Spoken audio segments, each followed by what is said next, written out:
आणि चंद्रपूरमधून अपडेट आहे। उपमहापौर पदासाठी उद्धव ठाकरे गटाच्या प्रशांत दानव आणि काँग्रेसच्या पप्पू देशमुख यांना दोघांनाही 32 मतं मिळाली आहेत आणि त्यामुळे आता ईश्वर चिठ्ठीने कोण उपमहापौर होणार याचा फैसला होणार आहे। उपमहापौर पद ठाकरेंच्या शिवसेनेला भाजपकडून जाहीर करण्यात आलेला आहे। प्रशांत दानव हे त्यांचे उमेदवार आहेत, तर काँग्रेसकडून देखील उपमहापौर पदासाठी उमेदवारी घोषित करण्यात आलेली आहे आणि काँग्रेस आणि ठाकरे गट या दोघांनाही 32 मतं मिळालेली आहेत। त्यामुळे आता कोण उपमहापौर होणार हे ईश्वर चिठ्ठीने ठरवलं जाणार आहे। सारंग पांडे आपल्याला अधिक अपडेट देतील। सारंग, महापौर पदापाठोपाठ उपमहापौर पदाच्या निवडणुकीतही ट्विस्ट आपल्याला पाहायला मिळतोय, आता कशी प्रक्रिया पार पडेल?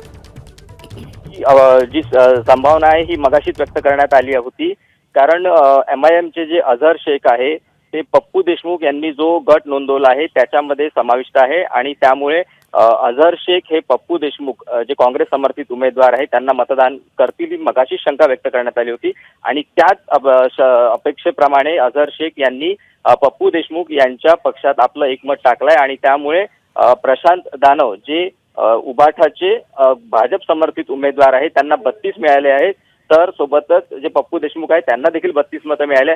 त्यामुळे आता कुठेतरी काँग्रेसच्या आघाडीच्या या आशा आहेत त्या पल्लवित झाल्या आहेत। जर ईश्वर चिठ्ठीने साथ दिली तर पप्पू देशमुख हे ईश्वर चिठ्ठीने देखील उपमहापौर होऊ शकतात।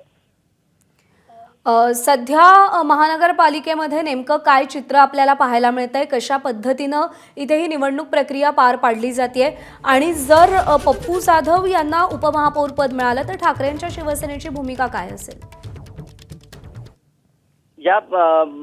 या ठिकाणी हे अतिशय अपेक्षित होतं की दोघांनाही 32 मतं जी आहे ती होती, मात्र सर्वात महत्वाची भूमिका जी होती ती अझहर शेख म्हणजेच MIM यांची होती आणि कुठेतरी जे संदीप गिरे आहे यांनी पडद्यामागून यामध्ये सूत्र हलवली आणि त्यामुळे अझहर शेख यांनी जे मतदान आहे ते तटस्थ राहिले। मात्र पप्पू देशमुख यांच्या गटात ते समाविष्ट असल्यामुळे त्यांना व्हीप लागू होतो आणि कदाचित त्याच्यामुळे ते डिस्क्वालिफाय देखील अझहर शेख होऊ शकले असते जर त्यांनी पप्पू देशमुख यांना मतदान केलं नसतं तर, आणि त्यामुळे अझहर शेख यांना पप्पू देशमुख यांना मतदान करणं हे गरजेचं होतं।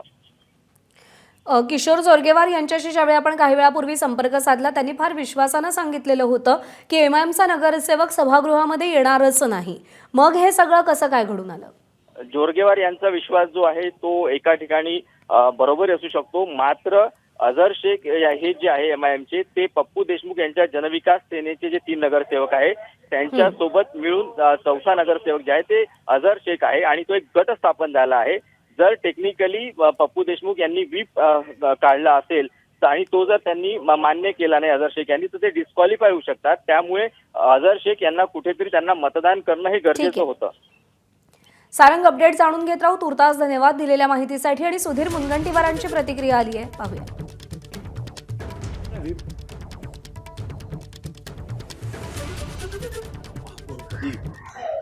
श्रीमती संगीताताई खांडेकर यांचा विजय झाल्याबद्दल त्यांचं अभिनंदन।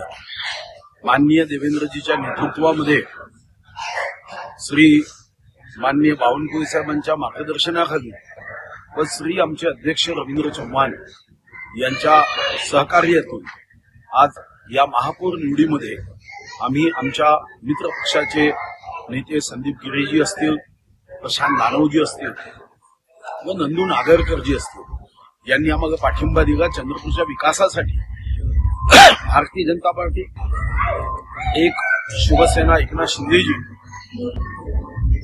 व आता श्री संदीप गिरेजी यांच्यासोबत आमचा जो करार झालाय त्या करारानुसार चंद्रपूर शहराच्या विकासामध्ये आम्ही सर्वांनी एकत्र राहायचं व चंद्रपूरच्या प्रगतीचा विकासाचा झंझावात वेगाने करण्याचा आम्ही संकल्प केला आहे। माननीय देवेंद्रजींनी आम्हाला विश्वास दिलाय की चंद्रपूर महानगरपालिकेच्या विकासामध्ये कुठेही आम्ही निधी कमी पडू नका आणि मला विश्वास आहे की आज आम्ही एकत्र आलो ते विकासासाठी, चंद्रपूरच्या प्रगतीसाठी। ही प्रगती वेगाने होईल हा विश्वास मला आहे आणि मी स्वतः या चंद्रपूर महानगराच्या विकासाचा आराखडा करण्याचा निर्णय केला की आमचं चंद्रपूर हे महाराष्ट्रामध्ये एका उत्तम शहरापैकी एक शहर आहे। एबीपी माझा, उघडा डोळे बघा नीट.